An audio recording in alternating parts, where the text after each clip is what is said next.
ശ്രീകൃഷ്ണാർപ്പണമായി വരേണമഖിലം ചിന്തിപ്പതും ചൊൽവതും ചെയ്തിടുന്നതും ഉള്ളിലാഗ്രഹമുറന്നീടായിക മറ്റൊന്നിലും പീലിപ്പൊന്മുടിമാലയും മുരളിയും കൊണ്ടേറെ മിന്നിടുമീ ബാലബ്രഹ്മമകക്കുരുന്നിൽ വിളയാടണം നമുക്കങ്ങനെ. ശ്രീ ഗുരുവായൂരപ്പ ശരണം.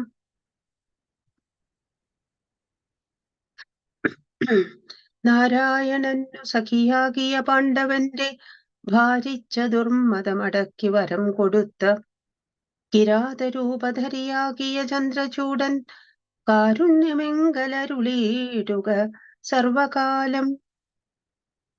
സാന്ദ്രാനന്ദാവബോധാത്മകമനുപമിതം കാലദേശാവധിഭ്യാം നിർമുക്തം നിത്യമുക്തം നിഗമശതസഹസ്രേണ നിർഭാസ്യമാനം അസ്പഷ്ടം ദൃഷ്ടമാത്രേ പുനരുരു പുരുഷാർത്ഥാത്മകം ബ്രഹ്മതത്വം തത്താമദ്ഭാതി സാക്ഷാൽ ഗുരുപവനപുരേ ഹന്തഭാഗ്യം ജനാനാം. ശ്രീ ഗുരുവായൂരപ്പ ശരണം. ജനനീം ശാരദാം ദേവീം രാമകൃഷ്ണം ജഗദ്ഗുരും പാദപദ്മേ തയോ ശ്രിത്വാ പ്രണമാമി മുഹുർമുഹു. ജഗദംബികാ സ്മരണം. ശ്രീമഹാദേവി നമഃ. ഭഗവാനും ഭഗവാന്റെ ഭക്തർക്കും എന്റെ വിനീത നമസ്കാരം. ഇന്ന് 91-ാമത്തെ അധ്യായമാണ് കാണേണ്ടത്. 91-ാമത്തെ അധ്യായത്തിന്റെ വിശേഷണം ഭക്തി മഹത്വം എന്നുള്ളതാണ്. ഭക്തിയുടെ മഹത്വമാണ് ഇവിടെ കാണിക്കുന്നത്.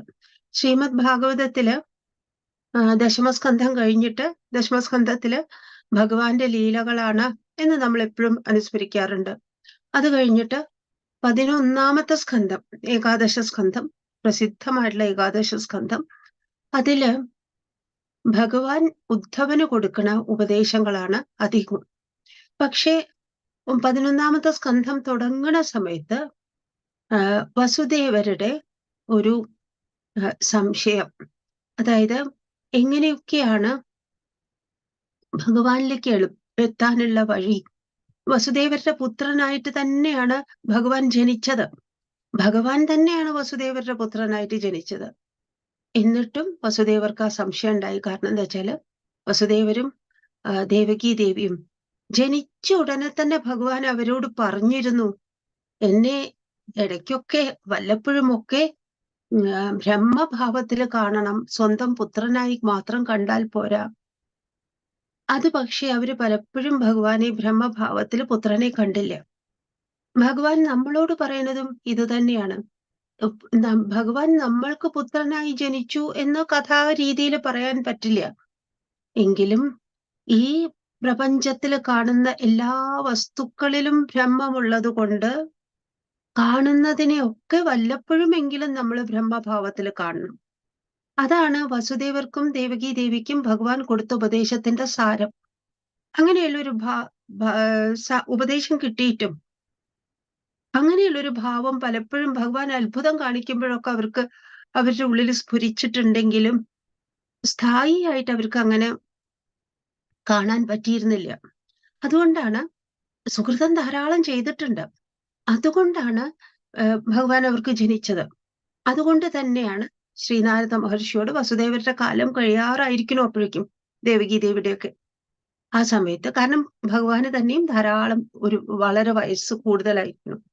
ആ കാലത്ത് അവര് ശ്രീനാരദ മഹർഷിയോട് അതിനെപ്പറ്റി ചോദിക്കുന്നുണ്ട്. ഭഗവാനിലേക്ക് എത്താനുള്ള മാർഗത്തെ പറ്റി ചോദിക്കുന്നുണ്ട്.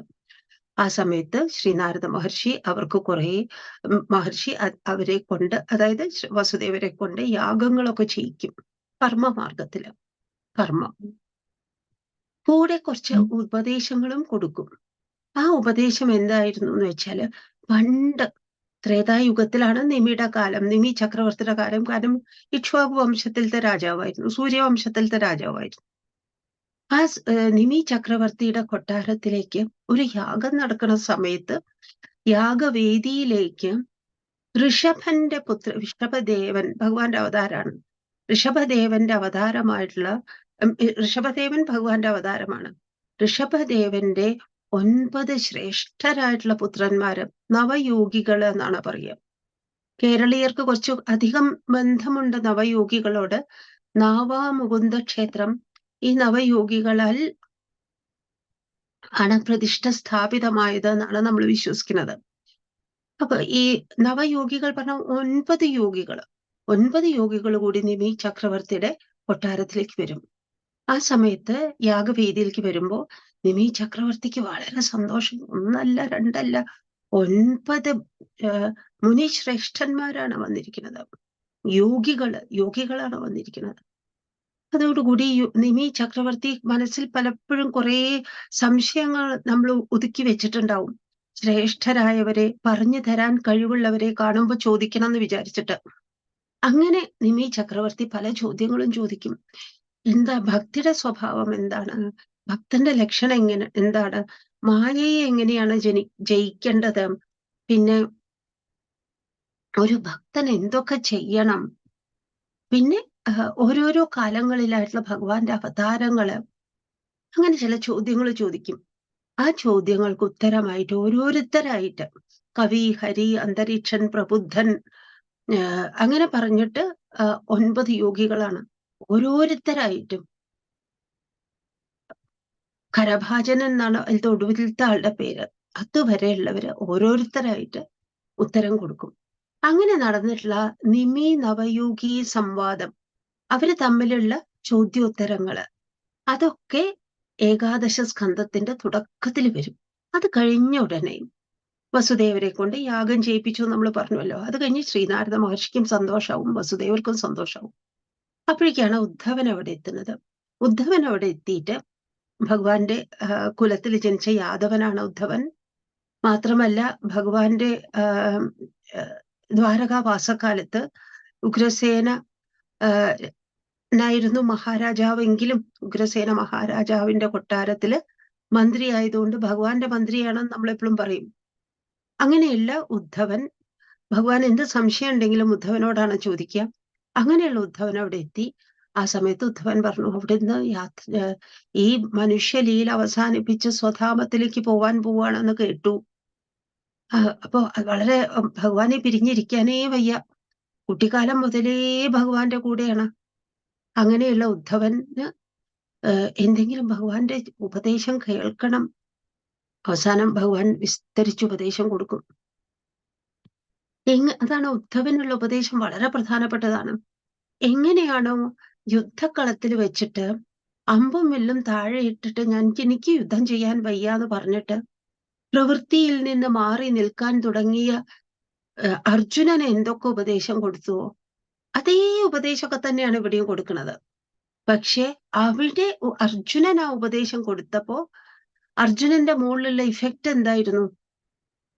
ആ അമ്പും വില്ലും കയ്യിലെടുത്തിട്ട് യുദ്ധം ചെയ്യാൻ, നല്ല പ്രതാപശാലിയായിട്ട് യുദ്ധം ചെയ്യാനുള്ള കഴിവ് ആ ഉപദേശത്തിൽ നിന്ന് കിട്ടി. ഇവിടെ ഉദ്ധവൻ ജീവിതകാലം മുഴുവൻ ഭഗവാന്റെ കൂടെയായിരുന്നു. ഇപ്പൊ ഉദ്ധവനോട് പറഞ്ഞത് എല്ലാം ഇനി ഉപേക്ഷിച്ച് ബദരികയ്ക്ക് പോവൂ, ബദരി ആശ്രമത്തിൽ പോവൂ, അവിടെ പോയി തപസ് ചെയ്തോളൂ, എല്ലാത്തിനും വിട്ടു നിൽക്കാനാണ് ഉപദേശം കൊടുക്കുന്നത്. പറഞ്ഞ കാര്യം ഒന്നായിരുന്നു, പക്ഷെ ഭഗവാന്റെ കഥന രീതി, പറയുന്ന രീതി കൊണ്ട് ഒന്നും ചെയ്യാണ്ട് നിൽക്കുന്ന ആള് ചെയ്യേണ്ടതാണെങ്കിൽ അയാളെ കൊണ്ട് ചെയ്യിക്കും. വല്ലാതെ എല്ലാത്തിലും ഡാബിൾ ചെയ്തിട്ട് വല്ലാതെ കഷ്ടപ്പെടുന്ന ആള് അതിൽ നിന്ന് മാറി നിൽക്കുന്നതാണ് അയാൾക്ക് നല്ലതെങ്കിൽ അയാളെ മാറ്റി നിർത്തും. അതിൽ നിന്നൊക്കെ മാറ്റി നിവൃത്തി, പ്രവൃത്തിയിലേക്കും വരുത്തിക്കും, വിപരീതമായിട്ടുള്ള നിവൃത്തിയിലേക്കും വരുത്തിപ്പിക്കും. അല്പസ്വല്പം രണ്ടും ചേർത്ത് ചെയ്യേണ്ട ആൾക്കാരാണെങ്കിൽ അവരെ കൊണ്ട് അതും ചെയ്യിപ്പിക്കും. എന്തായാലും ധാർമ്മികമായിട്ട് മുന്നോട്ട് പോവാൻ ഭഗവാന്റെ ഉപദേശം സഹായിക്കും. അങ്ങനെ അതുകൊണ്ട് അർജുനന് കൊടുത്ത ഭഗവത്ഗീതയല്ലേ നമ്മൾ ഗീത എന്ന് പറയണത്. ഇപ്പൊ ഒന്നുമില്ലാതെ വെറുതെ ഗീത എന്ന് പറഞ്ഞാൽ അർജുനന് കൊടുത്ത ഗീതയാണ്. അതേസമയം ഉദ്ധവന് കൊടുത്തതേ നമ്മൾ ഉദ്ധവ ഗീത എന്ന് പറയും. അങ്ങനെ ഓരോരുത്തർക്കും ഭഗവാൻ ഉപദേശം കൊടുത്തിട്ടുള്ളത് അതാത് പേര് പറഞ്ഞിട്ട് പറയും. ഇവിടെ അർജുനന് കൊടുത്ത പോലെ തന്നെയാണ് ഈ ഉദ്ധവഗീത. ഇപ്പൊ നിമി നവയോഗി സംവാദം വസുദേവർക്ക് ശ്രീനാരദ മഹർഷി പറഞ്ഞു കൊടുത്തു കഴിഞ്ഞിട്ട് പിന്നെ അവിടുന്ന് അങ്ങോട്ട് ഭഗവാൻ ഉദ്ധവർക്ക് കൊടുക്കുന്ന ഉപദേശങ്ങളാണ്. നിമി നവയോഗി സംവാദത്തില് ഉപദേശങ്ങളാണ് നമ്മൾ മിക്കവാറും ഈ 91ാമത്തെ ദശകത്തിൽ കാണുന്നത്. പലതും ഭക്തന്റെ ലക്ഷണം എന്താണ്, ഭക്തൻ എന്ത് ചെയ്യണം, എന്തുകൊണ്ടാണ് നമുക്ക് ഭയമുണ്ടാവുന്നത്, തുടങ്ങിയിട്ടുള്ള ഓരോന്നും മിക്കവാറും ഈ 91ാമത്തെ ദശകത്തിലെ 10 ശ്ലോകങ്ങളും അതേ കാര്യങ്ങൾ തന്നെയാണ്. നിമി നവയോഗി സംവാദത്തിലെ കാര്യങ്ങളാണ് ഇവിടെ എടുത്ത് പറയുന്നത്. പിന്നെ ഇവിടുന്ന് അങ്ങോട്ട് കുറച്ചുകൂടി നിമി നവയോഗി സംവാദത്തിൽ അവസാനം ചിലര് പറഞ്ഞിട്ടുള്ളത്, അതായത് ആവിർഹോത്രൻ, ചമസൻ, കരഭാജനൻ എന്ന് പറഞ്ഞിട്ടുള്ള ഒടുവിലത്തെ 3 പേര് പറഞ്ഞതൊക്കെ നമ്മൾ 92ാമത്തെ ദശകത്തിൽ കാണും. ഇപ്പോ 91ാമത്തെ ദശകത്തിന്റെ 1ാമത്തെ ശ്ലോകം നോക്കാം. ശ്രദ്ധരാവൃത്തമാണ്. ശ്രദ്ധരാവൃത്തം തന്നെയാണ് സാന്ദ്രാനന്ദാവബോധാത്മകമനുപമിതം.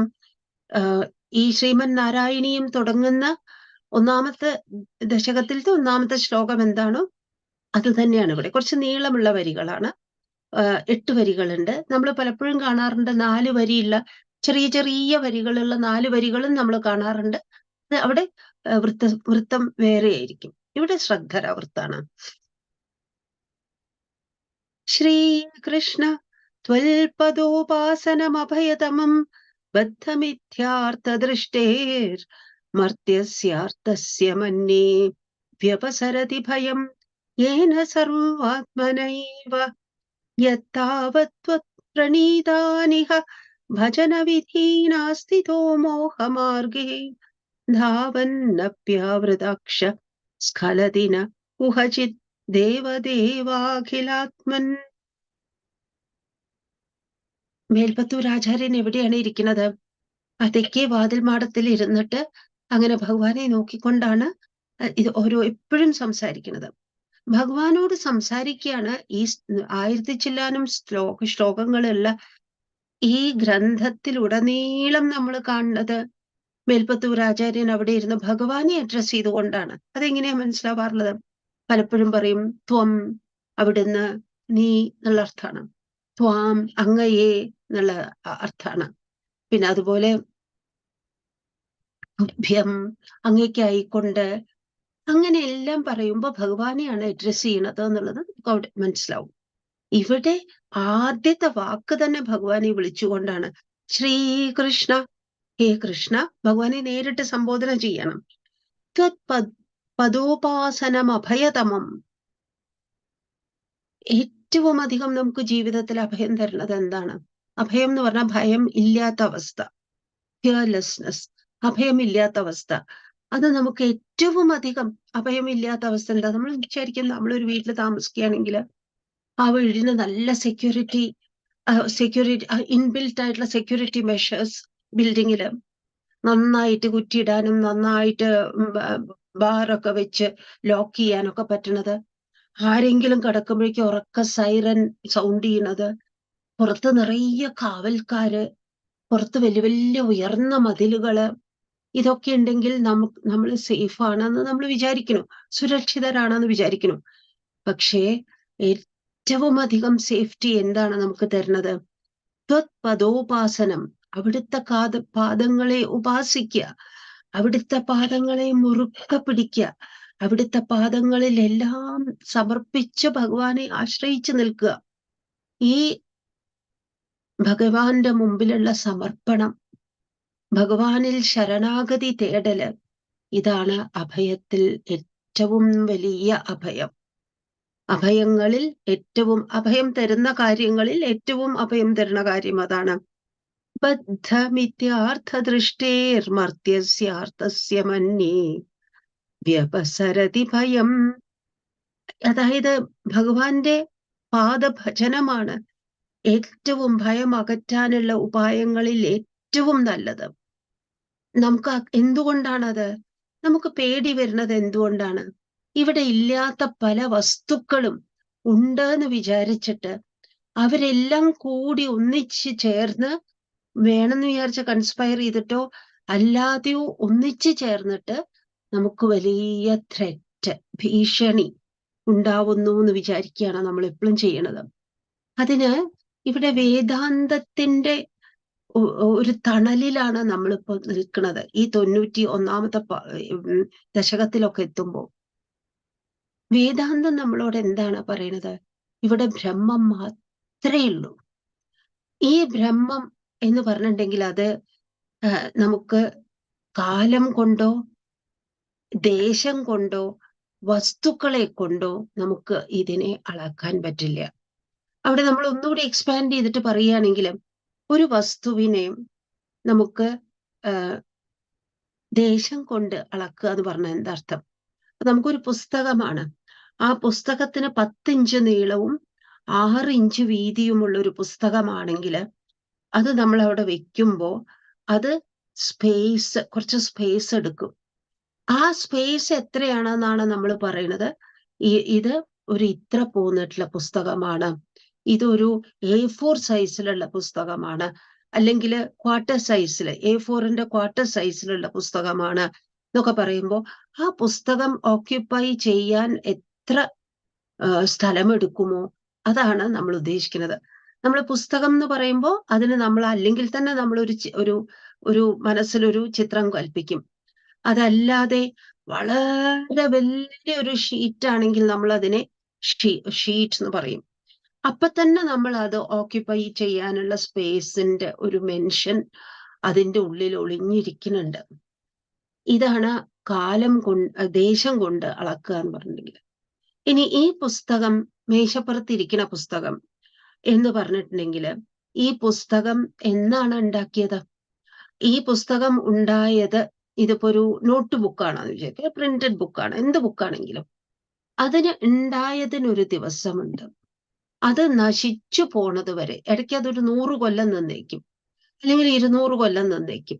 അതല്ലെങ്കിൽ വെള്ളത്തിൽ പെട്ടിട്ടോ തീയിൽ പെട്ടിട്ടോ ആ പുസ്തകം ഒരു 10 കൊല്ലം കഴിഞ്ഞാൽ നശിച്ചു പോയിരിക്കും.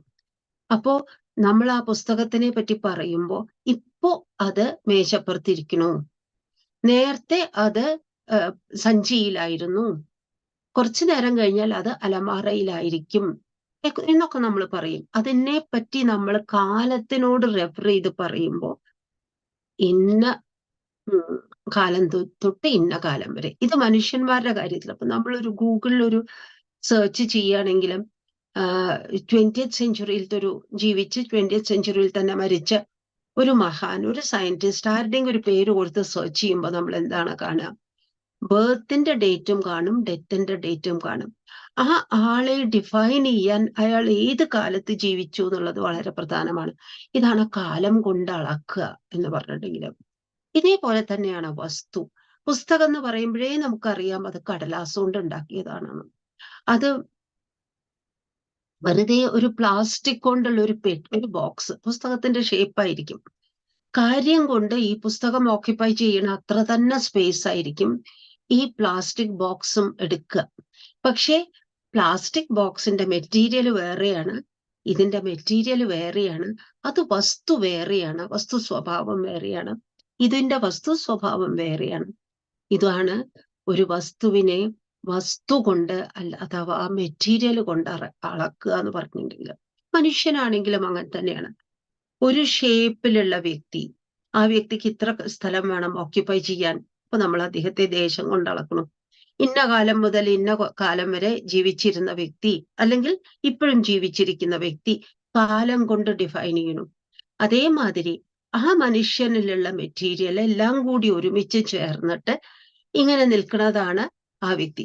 അതേമാതിരി തന്നെ വേറൊരു വ്യക്തി ഉണ്ടായിരിക്കും, ഇതുപോലെ തന്നെ മാംസവും മജ്ജയും ഒക്കെ ഉള്ള വ്യക്തിയാണെങ്കിലും ഇവിടെ അത് ഏതൊരു ഓർഡറിലാണോ നിൽക്കുന്നത് അതിൽ നിന്ന് വ്യത്യാസമാണ് ആ വ്യക്തി. ആ വ്യക്തിയിലുള്ള മെറ്റീരിയലും ഈ വ്യക്തിയിലുള്ള മെറ്റീരിയലും വ്യത്യാസമാണ് ഉള്ളതാണ്.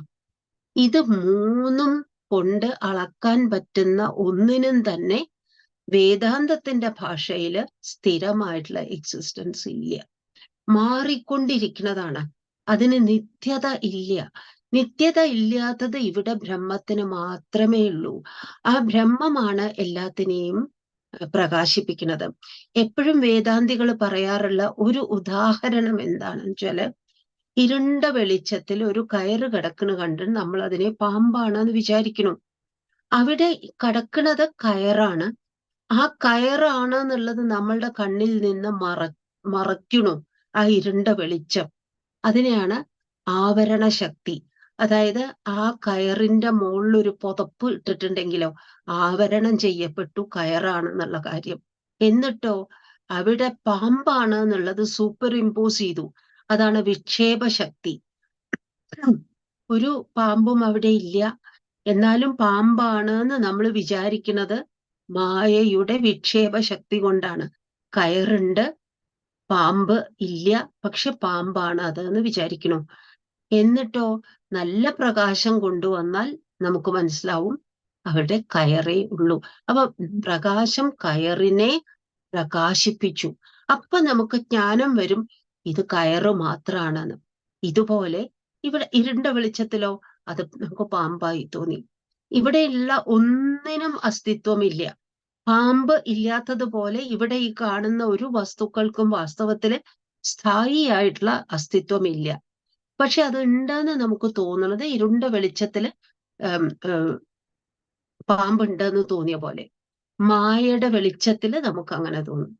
മായയുടെ വെളിച്ചം പോയി യഥാർത്ഥമായിട്ടുള്ള പ്രകാശം വന്നാലോ, നല്ല വെളിച്ചം വരുമ്പോ അവിടെ കയറ് മാത്രമേ ഉള്ളൂ. യഥാർത്ഥമായിട്ടുള്ള ജ്ഞാനത്തിന്റെ പ്രകാശം വന്നാൽ നമുക്ക് വ്യക്തമാവും അവിടെ പാമ്പില്ല എന്നുള്ളത്. ഇതുപോലെയാണ് ഇവിടെ പറയുന്നത്. രണ്ടാമത്തെ വരി നോക്കൂ. ബദ്ധ മിഥ്യാർത്ഥ ദൃഷ്ടേർ. നമ്മൾ എന്ത് വിചാരിക്കണു? മിഥ്യയായത്, ഇല്ലാത്തത് ഉണ്ടായിട്ട് അതിന്റെ ഉള്ളില് നമ്മൾ ഉണ്ടെന്ന് വിചാരിച്ചിട്ട് അതില് നമ്മൾ ബൗണ്ടായി പോണു. അത് നമ്മെ സംബന്ധിച്ചിടത്തോളം ഒരു ബോണ്ടായി തീരണം. ഒന്നുമില്ലാത്ത വസ്തുക്കൾ ഉണ്ടെന്ന് വിചാരിച്ചിട്ട് അതിൽ കുടുങ്ങിയിട്ട് നമ്മൾ സങ്കടങ്ങൾ അനുഭവിക്കണം. അങ്ങനെ മർത്യസ്യാർത്ഥസ്യ മന്യേ. ഇത് ആരാണ് ഇങ്ങനെ വിചാരിക്കുന്നത്? മരിക്കുന്ന മർത്യൻ, സാധാരണ മനുഷ്യൻ. എന്നാലോ അപ്പുറത്തേക്ക് കാണാൻ കഴിവുള്ള ഒരാളെ സംബന്ധിച്ചിടത്തോളം, ബ്രഹ്മാനുഭൂതിയുള്ള ഒരാളെ സംബന്ധിച്ചിടത്തോളം, ബ്രഹ്മ സാക്ഷാത്കാരം കിട്ടിയ ഒരു വ്യക്തിയെ സംബന്ധിച്ചിടത്തോളം ഇങ്ങനെയുള്ള കെട്ടുപാടുകളൊന്നുമില്ല. ബ്രഹ്മം മാത്രമേ ഇവിടെ ഉള്ളൂ. ബ്രഹ്മം മാത്രമേ ഉള്ളൂ. അങ്ങനെയുള്ള ആ ബ്രഹ്മത്തോടുള്ള, ഭഗവാനോടുള്ള ഭക്തി, അങ്ങനെയുള്ള ഭക്തി മാത്രമാണ് ഈ ഭയത്തിൽ നിന്ന് രക്ഷപ്പെടാനുള്ള ഏക മാർഗം. ഈ ഭക്തി കൊണ്ട് മാത്രമേ പറഞ്ഞിട്ടുള്ളൂ. അതുകൊണ്ട് യത്താവത്വത് പ്രണീതാനിഹ ഭജനവിധീന അസ്ഥിതോ മോഹമാർഗേ. അങ്ങനെയാണെങ്കിൽ എന്താ ഭക്തി എന്ന് പറഞ്ഞാൽ? ഭഗവാനെ ഉപാസിക്കുക എന്ന് പറഞ്ഞാൽ പലതരത്തിൽ നമുക്ക് ഭഗവാനെ ഉപാസിക്കാം. നമുക്ക് ഒന്നും ശബ്ദം ഉണ്ടാക്കാതെ ഉള്ളില് മന്ത്രം ജപിച്ചുകൊണ്ടിരിക്കാം. അതല്ലെങ്കിൽ ഉറക്കെ നമുക്ക് കീർത്തനങ്ങൾ ചൊല്ലിക്കൊണ്ടിരിക്കാം. അതല്ലെങ്കിൽ നമുക്ക് ഭഗവാനെ പറ്റി എഴുതിയിട്ടുള്ള ഗ്രന്ഥങ്ങൾ പഠിക്കാം. അതല്ലെങ്കിൽ നമുക്ക് ഭഗവത് കാര്യങ്ങൾ ഇങ്ങനെ ലോകത്തിൽ മുഴുവൻ പ്രചരിപ്പിച്ചുകൊണ്ട് നടക്കാം. അതുമല്ലെങ്കിൽ നമുക്ക് എല്ലാവരിലും ഭഗവാനുണ്ട് എന്ന് വിചാരിക്കാം. ഇതൊക്കെയും ഭക്തിയുടെ മാർഗങ്ങളാണ്. ഏതെങ്കിലും ഒരു മാർഗം നമ്മൾ സ്വീകരിക്കുകയാണെങ്കിലോ, അങ്ങനെയാണെങ്കിൽ പിന്നെ നമുക്ക് ഈ ജന്മത്തില്, ഈ ലോകത്തില്, ഈ ജീവിതത്തില് കണ്ണും അടച്ചോടാം. കണ്ണടച്ചോടാം എന്ന് പറഞ്ഞതിന്റെ ഒരു പ്രത്യേകത എന്താണ്? അവിടെ അവസാനത്തെ ഒരു ലൈനിൽ പറയുന്നു, ധാവന്നപ്പി ആവൃതാക്ഷ. അക്ഷം കണ്ണ് ആവൃതമായിട്ട് മൂടിക്കൊണ്ട് ഓടാം. സ്ഖലതീന, എന്നാലും വഴിക്ക് വീഴില്ല, തടഞ്ഞു വീഴില്ല. കാരണം എന്താണ്? നമ്മൾ ഫോളോ ചെയ്യണത് ഈ ഭക്തിയുടെ മാർഗമാണ്. അപ്പോ നമുക്ക് ജീവിതത്തിൽ പലതിനെ പറ്റിയും അതാണോ ധർമ്മം, ഇതാണോ ധർമ്മം എന്നൊക്കെ സംശയം തോന്നും. സാധാരണ നമുക്ക് ധർമ്മം പറഞ്ഞു തരുന്നത് വേദമാണ്, ധർമ്മശാസ്ത്രങ്ങളാണ്. ഇതാണ് മനുഷ്യന്റെ രണ്ട് കണ്ണുകള്. വേദം, മനുഷ്യശാസ്ത്രങ്ങള്, ധർമ്മശാസ്ത്രങ്ങള്. ഈ വേദവും ധർമ്മശാസ്ത്രവും ഒക്കെ നന്നായി പഠിച്ചവർക്കല്ലേ അറിയാം. അത് അറിയാത്തവരോ? അങ്ങനെ രണ്ട് കണ്ണ് തുറന്നു വെക്കണം എന്നുണ്ടെങ്കിൽ നമുക്ക് പഠിച്ചിട്ടുണ്ടായിരിക്കണം. പഠിക്കാണ്ട് നമ്മൾ കണ്ണടച്ചിരിക്കുന്നത് എപ്പോഴാണ്? അതിന്റെ അർത്ഥം എന്താണ്? നമുക്ക് ഇത് രണ്ടും നമ്മൾ ശീലിച്ചിട്ടില്ല, പഠിച്ചിട്ടില്ല.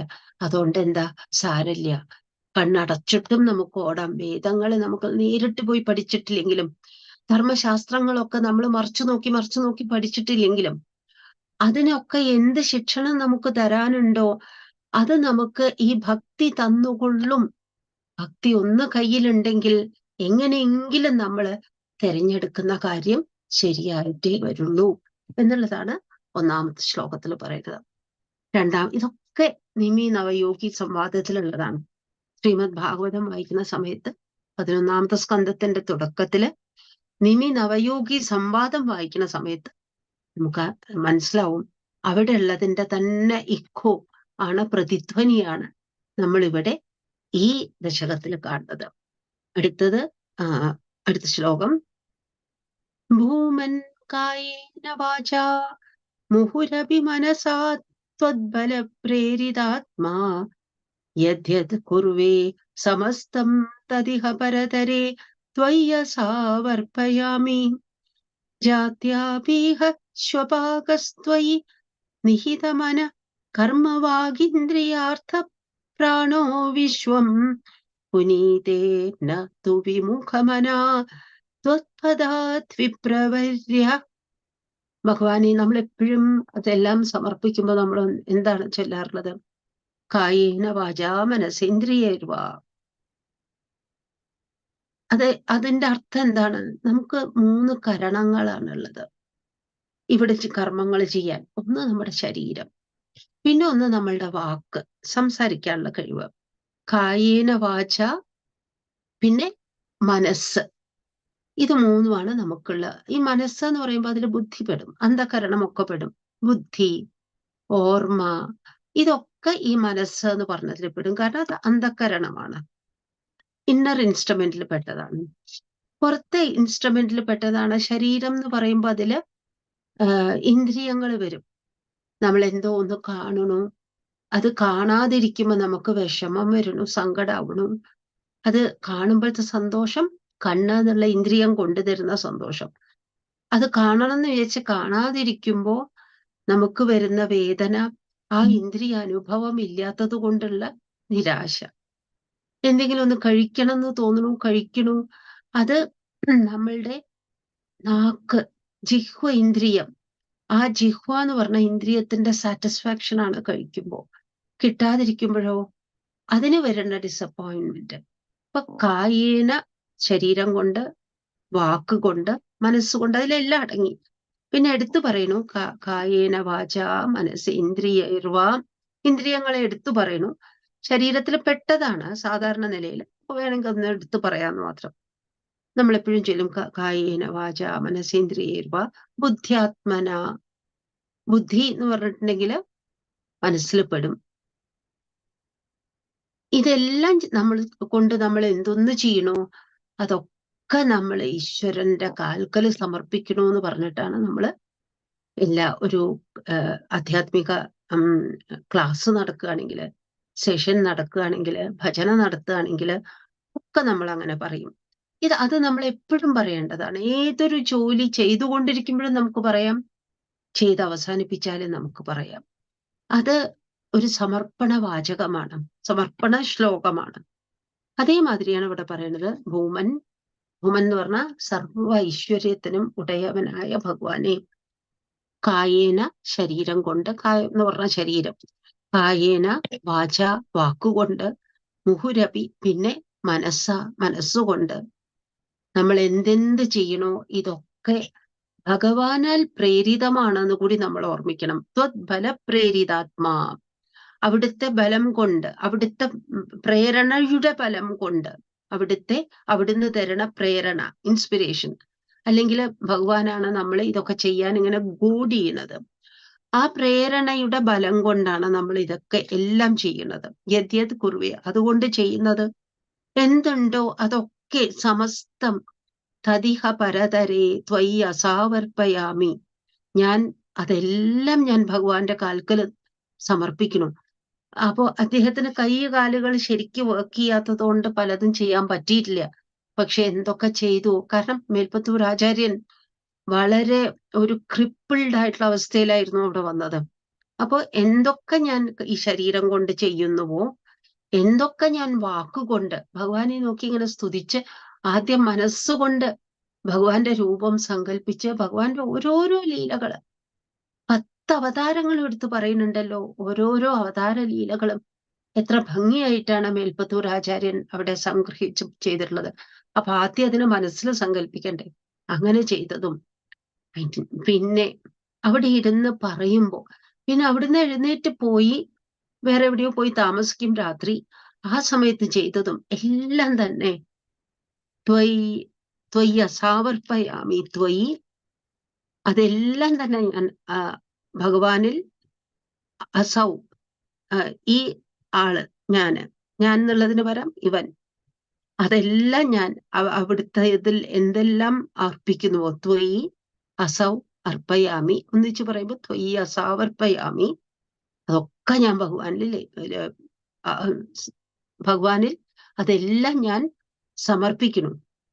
എന്നിട്ട് ഒരു കാര്യം കൂടി, സ്വന്തം ബ്രാഹ്മണനാണ് എന്നുള്ളത് ഒരു പക്ഷെ ഓർമ്മ വന്നിട്ടുണ്ടാവും. അപ്പൊ അദ്ദേഹം പറയുക, പണ്ട് അദ്ദേഹത്തിനോട് ഒരിക്കലും അദ്ദേഹത്തിന്റെ ഗുരു ഒരിക്കലും പറഞ്ഞിട്ടുണ്ടായിരുന്നു.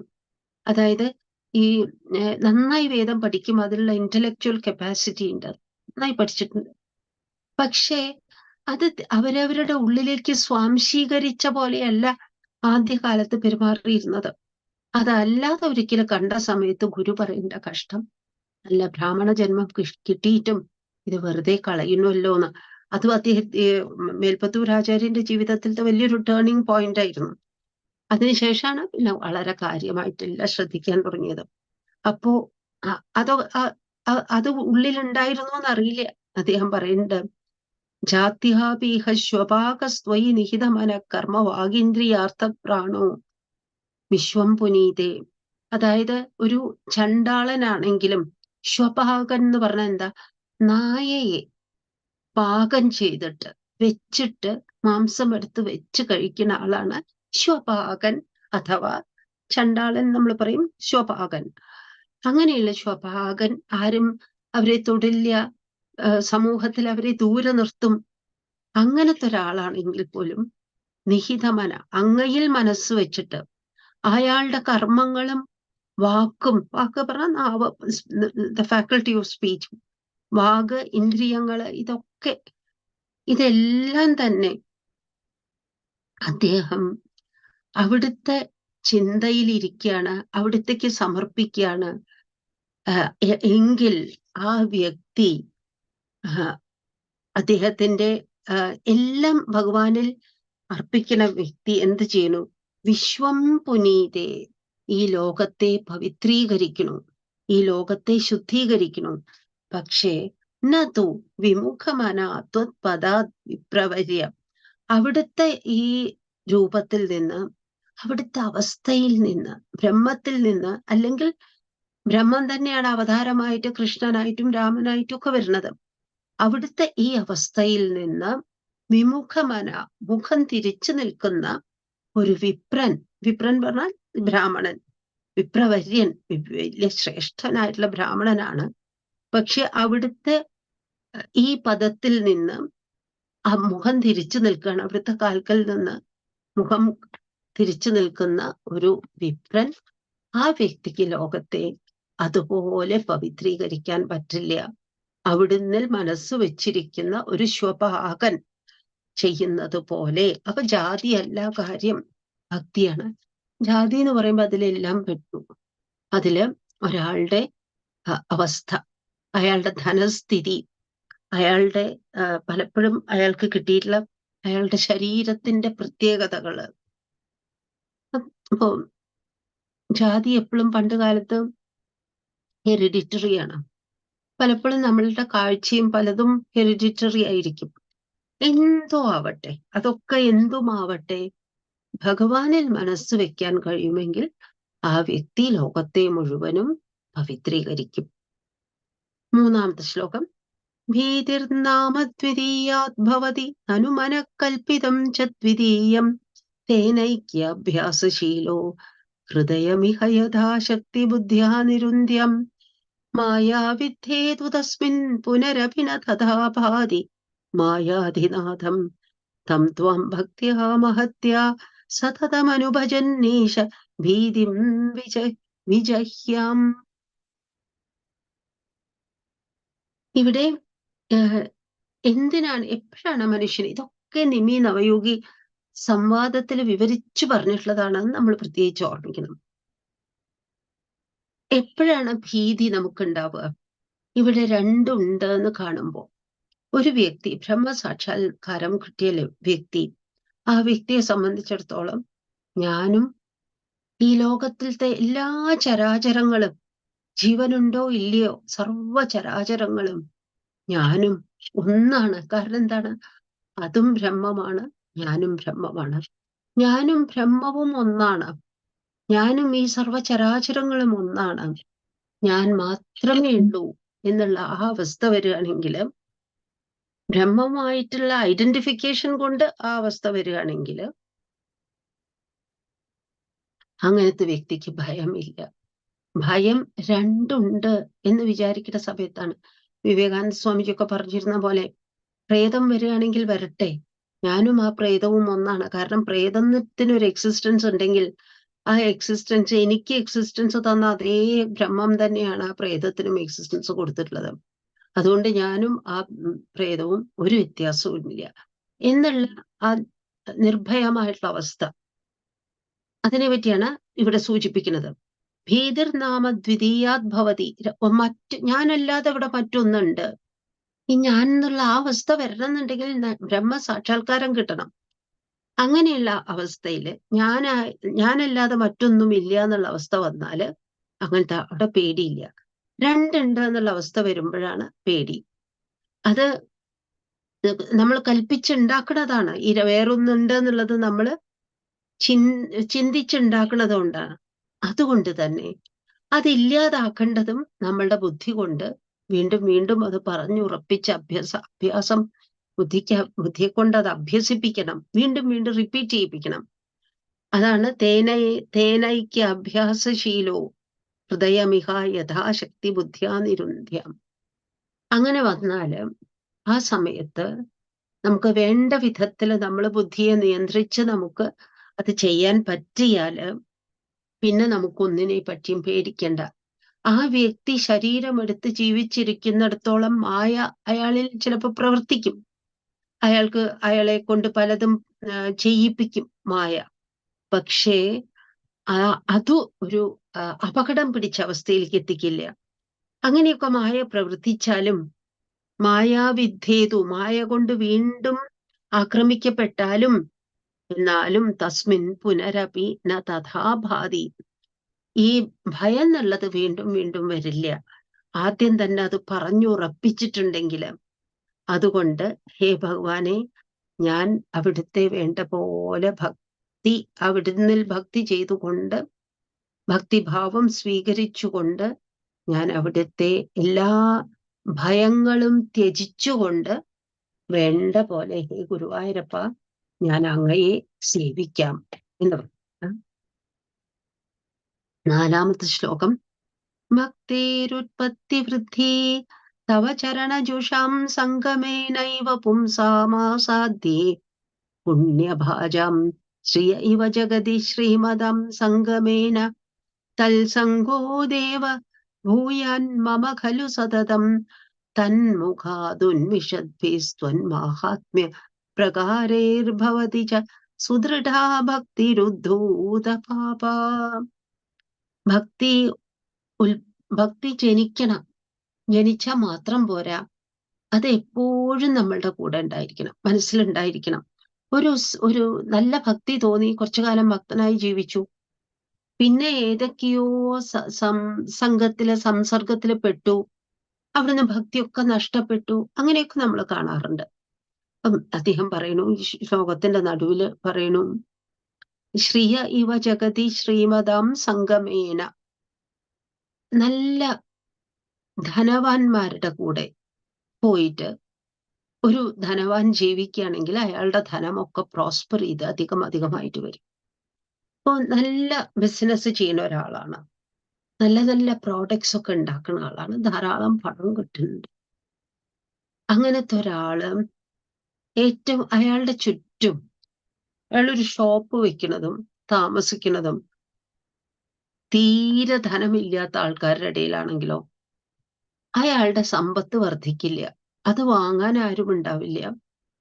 ഒരു ഷോപ്പ് വെക്കുന്നത് ഏറ്റവും ഒന്നും വാങ്ങാൻ കഴിവില്ലാത്ത ആൾക്കാരുടെ ഒരു കോളനിയിലാണെങ്കിൽ അത് അവിടെ ചെലവാവില്ല. ദൂരെ നിന്ന് പണം ചെലവാക്കാൻ കഴിവുള്ളവരാരും അവിടെ വരില്ല. അയാൾ എവിടെയാ താമസിക്കുന്നത് എന്ന് നോക്കിയിട്ട് അങ്ങോട്ടേക്ക് വരില്ല. അങ്ങനെയാവുമ്പോ അതിന്റെ അർത്ഥം എന്താണ്? ഒരു സമ്പന്നനായിട്ടുള്ള ആളുടെ, സമ്പത്തുള്ള ഒരാളുടെ സമ്പത്ത് വർദ്ധിക്കണമെങ്കിൽ അയാൾ സമ്പത്തുള്ളവരുടെ കൂടെ പോയിട്ട് നിൽക്കണം. ഇതുപോലെയാണ് നമ്മളുടെ ഉള്ളിൽ ഭക്തിഭാവം വർദ്ധിക്കണം എന്നുണ്ടെങ്കിൽ ഭക്തിയുള്ളവരുടെ കൂടെ ജീവിക്കണം. അല്ലാത്ത കമ്പനിയൊക്കെ നമ്മൾ വേണ്ടാന്ന് വെക്കണം. നമ്മളുടെ വീട്ടിൽ തന്നെയും ഭക്തി ഇല്ലാത്ത ആൾക്കാരുണ്ടെങ്കിലും അവര് നമ്മളെ ഈശ്വരനില്ല എന്നൊക്കെ പറഞ്ഞ് നല്ല മാർഗത്തിൽ നിന്ന് തിരിക്കാൻ നോക്കുകയാണെങ്കിൽ അവരുടെ വാക്കുകൾക്ക് നമ്മൾ അധികം ചെവി കൊടുക്കരുത്. ഇങ്ങനെ ഏതൊരു സംസർഗത്തിലാണോ നമ്മൾ ഇരിക്കുന്നത് അവരുടെ ഗുണങ്ങളൊക്കെ നമുക്കും വരും. അതുകൊണ്ടാണ് സജ്ജന സംസർഗം വേണം എന്ന് പറയുന്നത്. ദുർജനങ്ങളുടെ കൂടെ കൂടരുത്, സജ്ജനങ്ങളുടെ കൂടെ. എന്തുകൊണ്ട് കൂടിക്കൂടാ എന്ന് അവരും ഈശ്വരനല്ലേ എന്ന് ചോദിച്ചാൽ ആണ്. പക്ഷെ അവര് നമ്മളുടെ മുകളിൽ ചെലുത്തുന്ന പ്രഭാവം, ഇൻഫ്ലുവൻസ്, അത് നമുക്ക് ചെറുത്ത് നിൽക്കാൻ പറ്റിയെന്ന് വരില്ല എന്നുണ്ടെങ്കിൽ പിന്നെ നമ്മളുടെ ഭക്തിയും അവിടെ ഇല്ലാതായി തീരും. അതുകൊണ്ടാണ് ആചാര്യന്മാർ എപ്പോഴും നമ്മളെ ഓർമ്മിപ്പിക്കുന്നത്, സത്സംഗത്തിന്റെ പ്രാധാന്യം പ്രത്യേകിച്ചും ഓർമ്മിപ്പിക്കുന്നത്. ഭക്തിരുത്പത്തി വൃദ്ധി തവ ചരണജുഷാം സംഗമേനൈവ പുംസാമാസാദ്യേ പുണ്യഭാജാം. ഭഗവാന്റെ തൃക്കാലുകൾ ഭജിക്കുന്നവരുടെ സംസർഗം നമുക്ക് വേണം. അങ്ങനെയാവണ സമയത്ത് നമ്മൾ അവരുടെ കൂടെ നിൽക്കുകയാണെങ്കിൽ നമ്മളും ഭക്തി നേടും, നമ്മളുടെ സുഹൃതവും വർദ്ധിക്കും. അതല്ലാതെ വേറെ എവിടെയെങ്കിലും പോയി നമ്മൾ പെട്ടുകഴിഞ്ഞാൽ നമുക്ക് നമ്മളുടെ ഭക്തിഭാവങ്ങൾ വളർത്താൻ പറ്റിയെന്ന് വരില്ല. അതുകൊണ്ട് ഭഗവാനെ എനിക്ക് എപ്പോഴും അങ്ങനെയുള്ള ജനങ്ങളുടെ കൂടെ ജീവിക്കാൻ പറ്റണേ. അവരെപ്പോഴും പറയേ ഈശ്വരനെ പറ്റിയായിരിക്കും. സമ്പത്തിൽ മാത്രം കണ്ണുള്ളവരാണെങ്കിൽ അവരെപ്പോഴും സമ്പത്തിനെ പറ്റിയാണ് സംസാരിക്കുക. ഈശ്വരനിൽ ശ്രദ്ധയുള്ളവരെപ്പോഴും ഈശ്വര കാര്യങ്ങളാണ് സംസാരിക്കുക. അവരുടെ മുഖത്ത് നിന്ന് വരുന്ന ഭഗവത് കഥകളൊക്കെ കേട്ട് എന്റെ സുഹൃതവും പുണ്യവും വർദ്ധിക്കണേ ഭഗവാനെ. എല്ലാ പാപത്തെയും ഇല്ലാതാക്കുന്ന ഉറച്ച ഭക്തി അത് എന്നിൽ ഉണ്ടാവട്ടെ, ഉണ്ടാവുന്നു. അങ്ങനെയാണെങ്കിൽ വർണ്ണനാദികൾ കേൾക്കുമ്പോൾ അങ്ങനെ ആയിത്തീരും. ഞാൻ അങ്ങനെ ആയിത്തീരട്ടെ എന്ന് ഭഗവാനോട് പ്രാർത്ഥിക്കുന്നു. 5ാമത്തെ ശ്ലോകം. ശ്രേയോ മാർഗേഷു ഭക്താവധിക ബഹുമതി ജന്മകർമാണി ഭൂയോ ഗായൻ ക്ഷേമാണി നാമാന്യപി തദുഭയത പ്രദ്രുതം പ്രദ്രുതാത്മാം. ഉദ്യദ്ധാസ കദാചിത് കുഹചിതഭിരുദൻ വാവിഗർജൻ പ്രഗായന്നുന്മാദീവ പ്രനൃത്യന്നൈ കുരു കരുണം ലോകബാഹ്യശ്ചരേയം. ഈ ലോകത്തിലെ ശ്രേയോ മാർഗങ്ങൾ ധാരാളമുണ്ട്. ആ ശ്രേയോ മാർഗത്തില് സഞ്ചരിക്കുന്ന സമയത്ത് കുറെ മാർഗങ്ങളുണ്ട്, കുറെ ഉപായങ്ങളുണ്ട്. അതില് നമുക്ക് ഏതാണ് ഏറ്റവും നല്ല മാർഗം? സാധാരണക്കാർക്ക് ഭക്തി മാർഗമാണ്. ശ്രേയസിന്റെ വഴി തേടുന്നത് ഭക്തിയിലൂടെയായിരിക്കും. അങ്ങനെയുള്ള ഭക്തി മാർഗത്തിൽ നമ്മൾ സഞ്ചരിക്കുമ്പോൾ വീണ്ടും വീണ്ടും നമ്മൾ എന്താണ് കേൾക്കുന്നത്? ഭഗവാന്റെ അവതാര കഥകള്, ജന്മകർമാണി ഭൂയോ, വീണ്ടും വീണ്ടും ജന്മം, ഭഗവാന്റെ ജന്മം, ഭഗവാന്റെ അവതാര കഥകള്, കർമ്മണി, ഭഗവാൻ ചെയ്തിട്ടുള്ള അത്ഭുത കൃത്യങ്ങള്, ഇതൊക്കെ നമ്മൾ വീണ്ടും വീണ്ടും അതിൽ കേൾക്കും. ഭഗവാന്റെ നാമം നമുക്ക് ധാരാളം ജപിക്കാറാവും. ആ നാമങ്ങള് വീണ്ടും വീണ്ടും മടി കൂടാതെ ജപിച്ച് നടക്കാൻ നമുക്ക് കഴിയും. പലപ്പോഴും പ്രദ്രുതാത്മാ, മനസ്സ് വേഗം അലിഞ്ഞു പോകും. നമുക്ക് ഭക്തിയുടെ മാർഗത്തിൽ സഞ്ചരിക്കുമ്പോൾ, ഭഗവത് കഥകൾ കേൾക്കുമ്പോൾ, ഭഗവാന്റെ നാമങ്ങൾ ചൊല്ലുമ്പോൾ നമ്മളുടെ മനസ്സ് വേഗം അലിഞ്ഞു പോവും. എന്തിനാണ് മനസ്സ് അലിയുന്നത് അറിയോ? നമ്മളുടെ മനസ്സിലാണ് കുറെ കാമം, ക്രോധം, ലോഭം, മോഹം, മദം, മാത്സര്യം, ദുഃഖം, വിഷാദം, ഇതൊക്കെ നമ്മളുടെ മനസ്സിലാണ് ഇരിക്കുന്നത്. ഈ മനസ്സ് വെച്ച് അതിനെ മുറുകെ പിടിച്ചുകൊണ്ടിരിക്കുമ്പോൾ നമുക്ക് ശാശ്വതമായിട്ടുള്ള സുഖം കിട്ടില്ല. അതേസമയം ഭക്തിയിൽ ഈ മനസ്സ് അലിഞ്ഞു പോയാല് അതിന്റെ കൂടെ തന്നെ ഈ ദുർഗുണങ്ങളൊക്കെ തന്നെ ഇല്ലാതായി തീരും. ഇതാണ് ഈശ്വരനാമം കേൾക്കണം. അങ്ങനത്തെ ആൾക്കാർ എന്ത് ചെയ്യും? പലപ്പോഴും അവര് ഉദ്യധാസ, അവര് കരയും, അവര് ചിരിക്കും. പിന്നെ കഥാചിത് കുഹചിതഭിരുദൻ, ഹാസം, ചിരി. പലപ്പോഴും രോദം, കരച്ചില്, രോദനം, കരച്ചില്. പിന്നെ ചില സമയത്ത് അവര് ഈശ്വരന്റെ പേരുറക്ക അട്ടഹസിച്ച് ചിരിച്ച് അട്ടഹാസത്തോടുകൂടി ഭഗവാൻ രാമകൃഷ്ണ നാരായണ എന്നൊക്കെ അട്ടഹസിച്ച് പറയും, ലജ്ജയില്ലാതെ പറയും. പിന്നെ ഭ്രാന്ത് വന്നവനെ പോലെ, ഒന്നിലും ശ്രദ്ധിക്കാതെ ഭ്രാന്ത് വന്നവനെ പോലെ അവര് പലപ്പോഴും പെരുമാറും. ചില സമയത്തോ നൃത്തം ചെയ്യും, ഭക്തിയുടെ ഉന്മാദത്തിൽ നൃത്തം ചെയ്യും, പാട്ടുപാടും, കരയും, ചിരിക്കും, ഇതെല്ലാം ചെയ്യും. അങ്ങനെ ലോകബാഹ്യനായിട്ട് ഞാനും നടക്കട്ടെ. ലോകബാഹ്യം എന്ന് പറഞ്ഞാൽ എന്താ? ലോകത്തിൽ പല വിധി നിഷേധങ്ങളുണ്ട്, ഡൂസ് ആൻഡ് ഡോൺസ്. ഇങ്ങനെ ചെയ്യണം, അങ്ങനെ ചെയ്യണം, ഇങ്ങനെ ചെയ്യരുത്. സാധാരണ നിലയിൽ നമ്മൾ അതനുസരിച്ചേ പറ്റൂ. അങ്ങനെ ചെയ്യണത് നമ്മളൊക്കെ അതനുസരിക്കുന്നുണ്ട്, അനുസരിച്ചേ പറ്റൂ. പക്ഷേ അവധൂതന്മാരെ എടുത്തു നോക്കൂ. അവധൂതന്മാർക്ക് അങ്ങനത്തെ നിയമങ്ങളൊന്നുമില്ല. അവർക്ക് എവിടെ വേണമെങ്കിലും ഇരുന്ന് ഭക്ഷണം കഴിക്കാം, എങ്ങനെ വേണമെങ്കിലും ഭക്ഷണം കഴിക്കാം, ഭക്ഷണം കഴിക്കാതിരിക്കാം, കുളിക്കാതിരിക്കാം. ആ നിലയിലേക്ക് വരുമ്പോഴേക്കും ഭക്തി അതിന്റെ ഉന്മാദത്തിന്റെ ശിഖരത്തിലെത്തിയിട്ടുണ്ടാവും. തുടക്കം എല്ലാ നിയമങ്ങളും പാലിച്ചുകൊണ്ട് നമ്മൾ ഭക്തിയെ പ്രോത്സാഹിപ്പിക്കും. പടിപടിയായി വളർന്നു കഴിഞ്ഞിട്ട് അത് നമ്മളെ ഒരു അവധൂതനാക്കുകയാണെങ്കിൽ അതന്നെ ഏറ്റവും നല്ലത്. ആ അവസ്ഥയിലേക്ക് ഭഗവാനെ എന്നെ നയിക്കണേ. 6ാമത്തെ ശ്ലോകം. ഭൂതാന്യേതാനി ഭൂതാത്മകമപി സകലം പക്ഷിമത്സ്യാൻ മൃഗാദീൻ മർത്യാൻ മിത്രാണി ശത്രൂനപി യമിതമതി ത്വന്മയാന്യാനമാനി ത്വൽസേവായം ഹി സിദ്ധ്യൻ മമ തവ കൃപയാ ഭക്തിദാർഢ്യം വിരാഗ തത്വസ്യാവബോധോപി ച ഭുവനപതേ യത്നഭേദം വിനൈവ. ഭൂതാനി ഏതാനി ഭൂതാത്മകമപി സകലം. ഇവിടെയുള്ള ഭൂതം എന്ന് പറഞ്ഞിട്ടുണ്ടെങ്കിൽ പഞ്ചഭൂതങ്ങള്. ഓരോ മനുഷ്യനെ എടുത്താലും, ഓരോ ചെടിയെ എടുത്താലും, മൃഗത്തെ എടുത്താലും, പിന്നെ ജീവനില്ലാത്ത കല്ലെടുത്താലും, ഒരു പുഴയെടുത്താലും, എന്താണെങ്കിലും അതൊക്കെ തന്നെ പഞ്ചഭൂതങ്ങളെ കൊണ്ടുണ്ടാക്കിയതാണ്.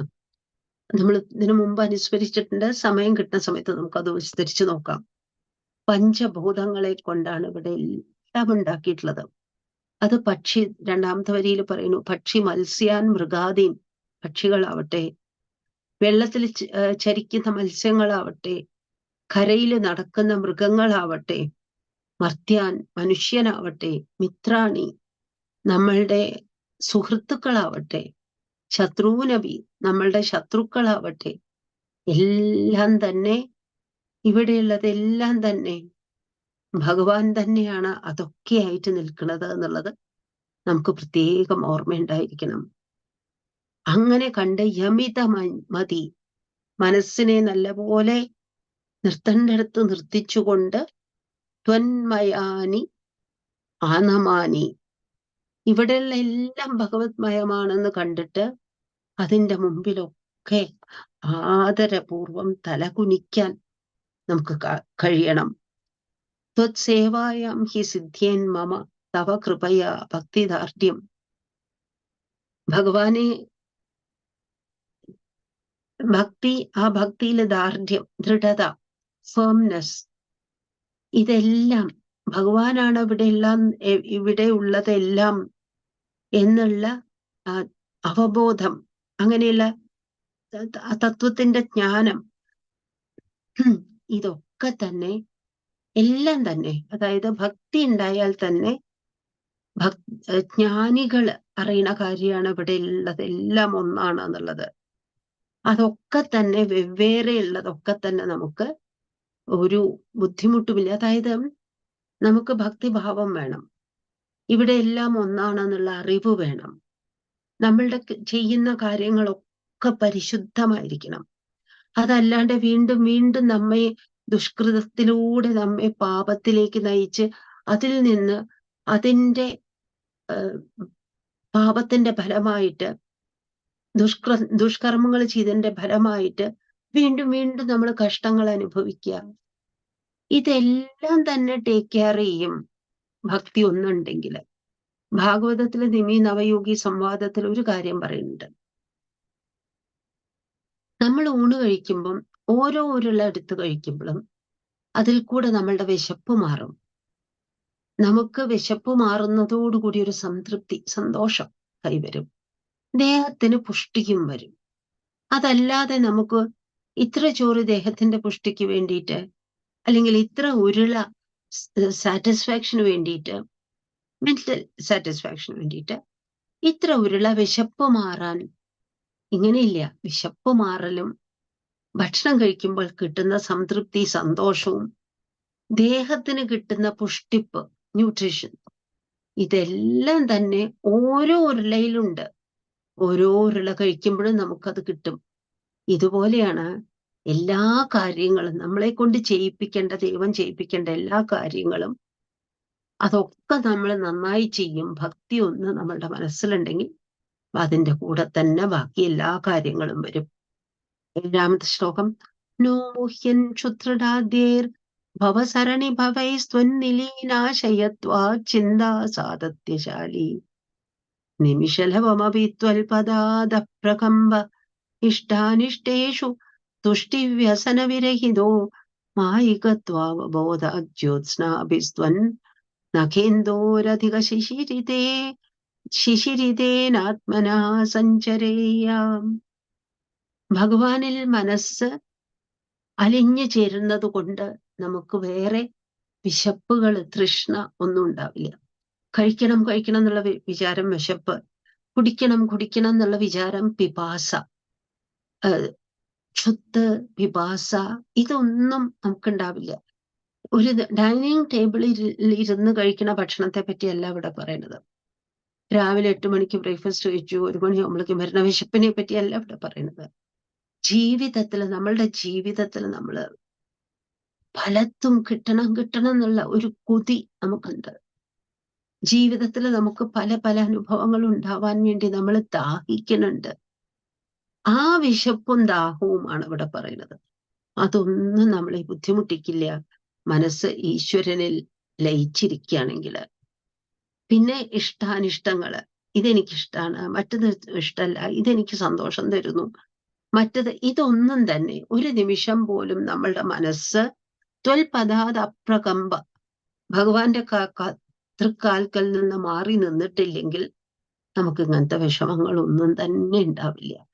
അവിടുത്തെ നഖചന്ദ്രിക ഉണ്ടല്ലോ, ഭഗവാന്റെ കാലിലെ നഖങ്ങള്, അത് ചന്ദ്രൻ ഉദിക്കുമ്പോ ഉണ്ടാവുന്ന ചന്ദ്രിക, ജ്യോത്സ്ന, അതുപോലെയാണ്, നിലാവെളിച്ചം പോലെയാണ് ഭഗവാന്റെ പാദങ്ങളിലെ നഖങ്ങള്. ആ നഖചന്ദ്രിക നമ്മളുടെ ജീവിതത്തിലെ ഇരുട്ടിനെ മുഴുവനും മായ്ക്കും, നമുക്ക് വേണ്ട കുളിർമ തരും. ഭൂതേഷ്വേഷു ത്വദൈക സ്മൃതി സമതിഗതൗ നാധികാരോധുനാ ചേത് ത്വൽപ്രേമ ത്വത്ക മൈത്രീ ജഡമതിഷു കൃപാവിത്സു ഭൂയാതുപേക്ഷ അർച്ചായാം വാ സമർച്ചാ കുതുകം ഒരു തര ശ്രദ്ധയാ വർദ്ധതമ്മേ ത്വത്സംസേവി തഥാപി ദ്രുതമുപലഭതേ ഭക്തലോകോത്തമത്വം. അതായത് എനിക്ക് ഈ ലോകത്തിലെല്ലാത്തിലും ഭഗവാനെ കാണാൻ വേണ്ടി പറ്റണം. ആ വലിയ അവസ്ഥ എനിക്ക് തന്നിട്ടില്ലെങ്കിൽ അറ്റ്ലീസ്റ്റ് ഭഗവാനെ, അവിടുത്തോട് പ്രേമം തോന്നണം. ആരൊക്കെയാണോ അവിടുത്തോട് പ്രേമമുള്ള മറ്റു ഭക്തന്മാര്, അവരോട് എനിക്ക് ഒരു ഫ്രണ്ട്ഷിപ്പ് തോന്നണം. പിന്നെ ഇതിലൊന്നും താല്പര്യമില്ലാതെ ഉദാസീനനായിട്ട് നടക്കുന്നവരുണ്ടല്ലോ, അവരോട് ദേഷ്യം തോന്നരുത്. അവരോട് ദയ തോന്നണം. പിന്നെ എന്നോട് ദേഷ്യപ്പെടുന്നവര്, എന്റെ ശത്രുക്കള് എന്ന് പറയാവുന്നവര്, അവരെ പറ്റി ഞാൻ ഇൻഡിഫറന്റ് ആവണം. ഇത്രയെങ്കിലും ഒക്കെ ഭഗവാൻ എന്നെ സഹായിക്കണം. അതുമില്ലെങ്കില് ക്ഷേത്രത്തിൽ വരുമ്പോഴെങ്കിലും ക്ഷേത്രത്തിൽ ഭഗവാൻ ഉണ്ട് എന്നുള്ള വിചാരം, പ്രാകൃത ഭാവം ആണ്. ഭാഗവതത്തിൽ ഈ 3 അവസ്ഥ എടുത്തു പറയുന്നുണ്ട്. പ്രാകൃത ഭാവമാണത്, പ്രാകൃത ഭക്തിയാണ്. ഈ ക്ഷേത്രത്തിലെ വിഗ്രഹത്തിൽ മാത്രമേ ഈശ്വരനുള്ളൂ. അതെങ്കിലും അതായത് ഏറ്റവും നല്ലത് എല്ലാത്തിലും ഭഗവാനെ കാണാം. അതല്ലെങ്കിൽ ഭഗവാനെ ഭക്തിയുള്ളവരോടൊക്കെ പ്രേമം, അല്ലാത്തവരോട് ഉദാസീനത. അതുമല്ലെങ്കിൽ അത് മധ്യമഭാവമാണ്. ഈ പ്രാകൃത ഭാവം ക്ഷേത്രത്തിൽ വന്നാലെങ്കിലും അത് അവിടെ ഇരിക്കുന്നത് ഭഗവാനാണ്. ഏതെങ്കിലും തരത്തില് അതെങ്കിലും എനിക്ക് തരണേ ഭഗവാനെ. അങ്ങനെ ഞാൻ ഭഗവാനിൽ ലയിച്ച് ജീവിക്കണേ. അടുത്ത ശ്ലോകം. ആവൃത്യത്വസ്വരൂപം ക്ഷിതിജലമരുതാധ്യാത്മനാ വിക്ഷിപന്തി ജീവാൻ ഭൂയിഷ്ടകർമാവലി വിവശഗതിം ദുഃഖജാലേ ക്ഷിപന്തി ത്വന്മായാമാപി ഭൂന്മാമയി ഭുവനപദേ കൽപ്പതേ തത്പ്രശാന്തി ത്വൽപാദേ ഭക്തിരേവേത്യവദതൈ വിഭോ സിദ്ധയോഗി പ്രബുദ്ധ. ഇവിടെ പലതിനെയും നമ്മൾ കാണുന്നു, അതായിട്ട് ഗ്രഹിക്കുന്നു, അത് ബ്രഹ്മാണെന്ന് വിചാരിക്കില്ല. നേരത്തെ പറഞ്ഞിട്ടുള്ള കയറിന്റെയും പാമ്പിന്റെയും ഉദാഹരണം ഓർമ്മിക്കുക. അവിടുത്തെ എല്ലാം മറന്നിട്ട് ഇതൊക്കെയാണ് ഈ പഞ്ചഭൂതങ്ങളെയൊക്കെ കണ്ടിട്ട് ഇതിനെ ഓരോന്നും വേറെയാണ്. ഇത് ചേർത്തിട്ടുണ്ടായ ഒരു നരിയിൽ നിന്ന് വ്യത്യസ്തമാണ് മാനിൽ നിന്ന് വ്യത്യസ്തമാണ് മനുഷ്യൻ. നൂറായിട്ട് കാര്യങ്ങളെ കാണുക. അത് പിന്നെ അപ്പുറത്തേക്കുള്ള ഒന്നായിട്ടുള്ള കാഴ്ച അതെനിക്ക് തരണം. പിന്നെ ഭഗവാനെ, പലപ്പോഴും കർമ്മം കൊണ്ടാണ് നമ്മൾ ഈ ശരീരം എടുത്തത്. ഈ ശരീരം എടുത്തു കഴിഞ്ഞിട്ട് ഇനിയും ദുഷ്കൃതം ചെയ്ത് ഇനിയും ജന്മങ്ങൾ ഉണ്ടാവാൻ ഇടവരരുത്. അങ്ങനെ എന്നെ ഈ ഒരു ജാലത്തിൽ പെടുന്നത് പോലെ, വലയിൽ പെടുന്ന പോലെ അങ്ങനെ ആവരുത്. മായയെ കീഴടക്കാൻ ഭഗവാനെ അവിടുത്തെ പാദങ്ങൾ ഭജിക്കുക എന്നുള്ളത് മാത്രമേ കഴിവുള്ളൂ എന്നുള്ളത് ആ യോഗിയായിട്ടുള്ള പ്രബുദ്ധൻ, നമ്മൾ നേരത്തെ പറഞ്ഞ നവയോഗികളിലെ പ്രബുദ്ധൻ പറയാറുണ്ടല്ലോ. ഹേ ഭഗവാനെ, അദ്ദേഹം പറഞ്ഞിട്ടുണ്ടല്ലോ, എല്ലാത്തിൽ നിന്നും രക്ഷ നേടാൻ അവിടുത്തെ പാദം ആശ്രയിക്കണം എന്നുള്ളത്. ദുഃഖാന്യാലോക്യ ജന്തുഷു അലമുദിത വിവേകോഹമാചാര്യവര്യാലബ്ധ്വാ ത്വദ്രൂപതത്വം ഗുണചരിത കഥാദ്യുദ്ഭവത് ഭക്തിഭൂമാ മായാമേന തരിത്വാ പരമസുഖമയേ ത്വത്പദേ മോദ്മോദിതാ ഹേ തസ്യായം പൂർവരംഗ പവനപുരപദേ ആശയാ ശേഷരോഗാൻ. ഈ ലോകത്തിൽ ചുറ്റുമുള്ള ജന്തുക്കളുടെ ഒക്കെ ദുഃഖം കണ്ടിട്ട്, മനുഷ്യരുടെ ജന്തു പറഞ്ഞാൽ മനുഷ്യനും പെടും, അവരെയൊക്കെ ദുഃഖം കാണുന്ന സമയത്ത് ഞാൻ നല്ല പോലെ ആലോചിക്കണം, ഇതല്ല എനിക്ക് വേണ്ടത്. എനിക്ക് വേണ്ടത് നിത്യമായിട്ടുള്ള സന്തോഷത്തിന്റെ വഴിയാണ്. അങ്ങനെ ഞാൻ ഒരു ഗുരുവിനെ അന്വേഷിക്കണം. എനിക്കൊരു ഗുരുവിനെ കിട്ടണം, ഗുരു ലാഭം ഉണ്ടാവണം. ആ ഉപദേശം കേട്ടിട്ട്, അവിടുത്തെ ചരിതങ്ങളൊക്കെ കേട്ട്, ഗുരുവിൽ നിന്നുള്ള ഉപദേശം സ്വീകരിച്ചിട്ട്, ഗുരുക്കന്മാരുടെ തുല്യരായിട്ടുള്ള സജ്ജനങ്ങളുടെ കയ്യിൽ നിന്ന് ഭഗവാന്റെ ഗുണചരിത കഥകളൊക്കെ കേട്ടിട്ട് ആ ഭക്തി വർദ്ധിച്ചിട്ട് ഞാൻ മായയെ ജയിക്കണം. അതിനുള്ള പൂർവരംഗം, അതിനുള്ള ഒരു തുടക്കമാണ് എൻ്റെ ഇപ്പോഴത്തെ ഈ അവസ്ഥ എന്ന് മനസ്സിലാക്കണേ ഭഗവാനെ. എല്ലാ ദശകങ്ങളും അവസാനിപ്പിക്കുമ്പോൾ അവസാനത്തെ വരിയില് എൻ്റെ രോഗങ്ങള് ഇല്ലാതാക്കണം എന്ന് പറയുന്നുണ്ട്. അങ്ങനെ എൻ്റെ മനസ്സിന്റെ രോഗങ്ങളും അതിൽ പെടും, ദേഹത്തിന്റെ രോഗവും പെടും. ഇങ്ങനെ എൻ്റെ രോഗങ്ങളൊക്കെ മാറ്റി, ഇത് എൻ്റെ പൂർവരംഗമാണ്, ഇത് അതിൻ്റെ ബിഗിനിങ് ആണ് എന്നുള്ളത് ആയിത്തീരട്ടെ. അങ്ങനെ ഞാൻ ഈ ദുഃഖത്തെ എല്ലാം ജയിച്ച് ഞാൻ അവിടുത്തെ വലിയൊരു ഭക്തനായി തീരട്ടെ എന്ന് പറഞ്ഞിട്ടാണ് 92ാമത്തെ ദശകം അവസാനിപ്പിക്കുന്നത്. പറഞ്ഞതൊക്കെ ഭഗവാന്റെ കാൽക്കൽ നമുക്ക് സമർപ്പിക്കാം. കായേന വാചാ മനസേന്ദ്രിയേർവാ ബുദ്ധ്യാത്മനാ വാ പ്രകൃതേ സ്വഭാവാത് കരോമി യദ്യത് സകലം പരസ്മൈ നാരായണായേതി സമർപ്പയാമി. ഗുരുവായൂപുരാധീശ പ്രസീദ കരുണാകര പുരുഷോത്തമ വൈകുണ്ഠ ത്വയി സർവം സമർപ്പിതം. ശ്രീ ഗുരുവായൂരപ്പ ശരണം. ഹരി ഓം.